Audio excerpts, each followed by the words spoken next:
Today is Monday of the 5th week of quarantine. We've been on quarantine for almost a full month now. My video from last week, I didn't really like it too much. It just felt like I was trying to cram too many things into a small space. If this is the first quarantine vlog that you're watching, I've been alternating 1 week of vlog style storytelling and then 1 week of telling stories through close-ups.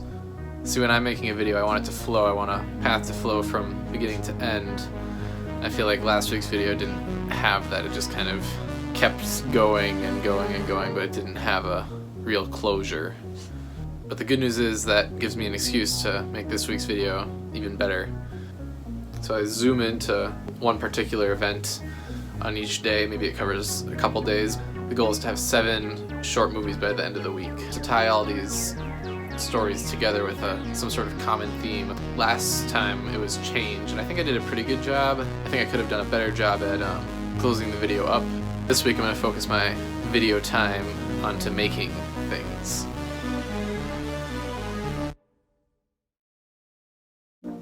First up on my list of things to make for Monday night is some banana bread. Here's how I like to make banana bread. Our first tool of utmost importance is the stand mixer. First we need our ingredients: eggs, milk, oil, flour, oats, sugar, salt, baking soda, baking powder, cinnamon, and vanilla. Oh, I forgot the namesake ingredient: bananas. Giving these bananas a nice little tickle can sometimes make them burst right out of their peels. Oh, here they come. Now that we have our semi-mashed bananas, we need to mash them a little bit more.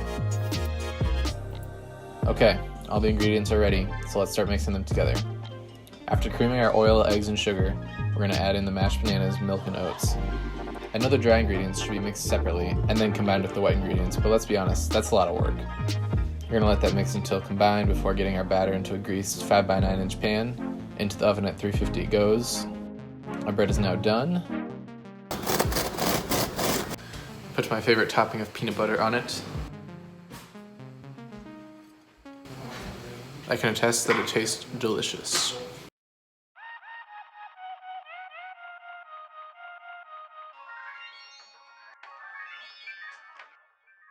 It's seed planting time. First we have to get the containers ready, then we gotta put the dirt in. The hands you see are my mom, Lisa's. Then we gotta poke little holes for the seeds to go in, put the seeds in. We are growing 2 different types of zinnias, 3 different types of tomatoes, some jalapenos, some basil, some tomatillos, and some bell peppers. Once we get those all planted in their spots, then it's time to give them some water. I also had to set up the grow station, but the problem is growing station's currently kind of covered up. Once they're all ready, I put the tops on the plants and put them under the lights. I'm gonna make my own little pot, this little guy, with all the leftover seeds and see which ones come up and which ones survive. It's gonna be like Hunger Games, except the plants can make their own food.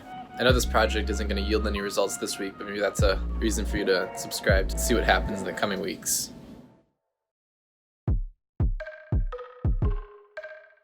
This isn't the segment for today, but I just wanted to show off this awesome sandwich I just made. It'll fit in the panini press. Hopefully it will. Look at how thick that is. That's my finger. That's the sandwich. We've made it on. Now it's time to see if it'll actually cook. Just look at that delicious sandwich. It's about to spill out the side. Check this out.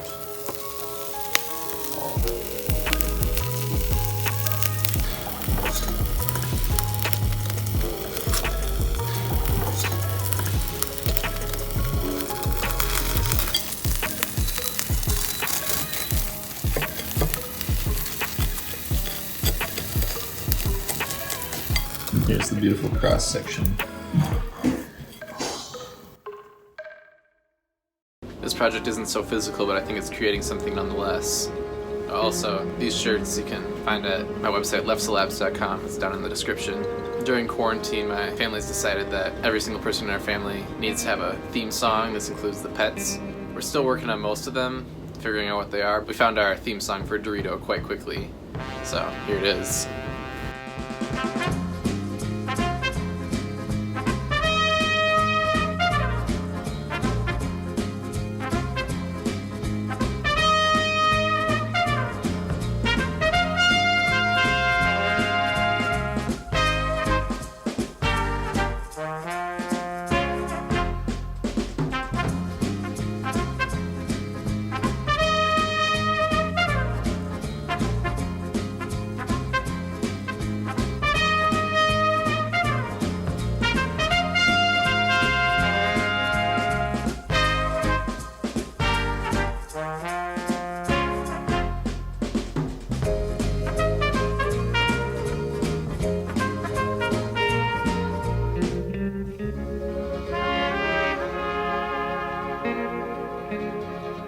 So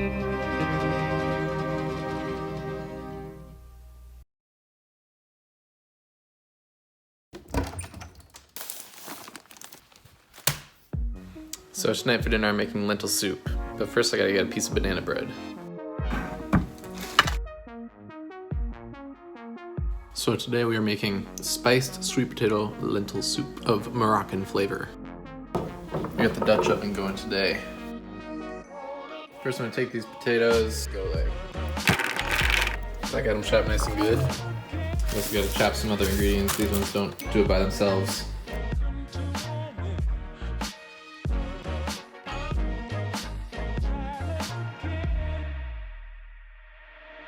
We'll get those onions in the pot with some olive oil. Got some garlic in there now. We're gonna put in our carrots, celery,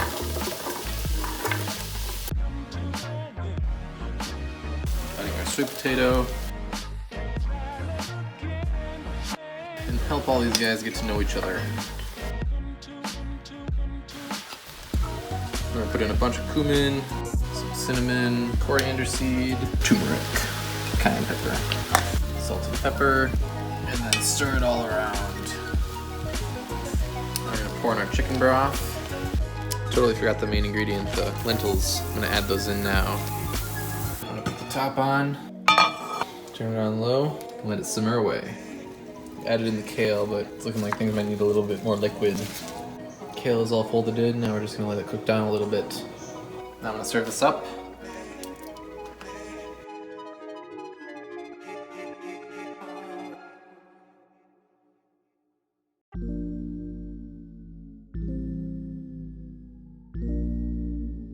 I just had an idea. So in my past videos I've been using this tripod and setting it up and then filming all my stop motion things I have to film on my countertop, but I think I have an idea on how to have a better solution.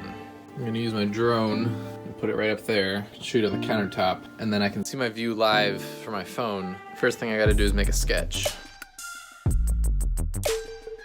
So I'm gonna make a little carriage that can attach the beam that the drone can sit in, and it will be blocked by its back wings.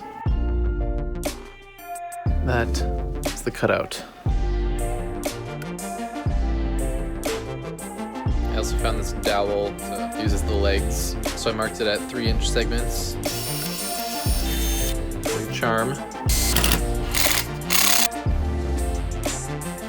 There we go, my container is made. Now I just need to hang it.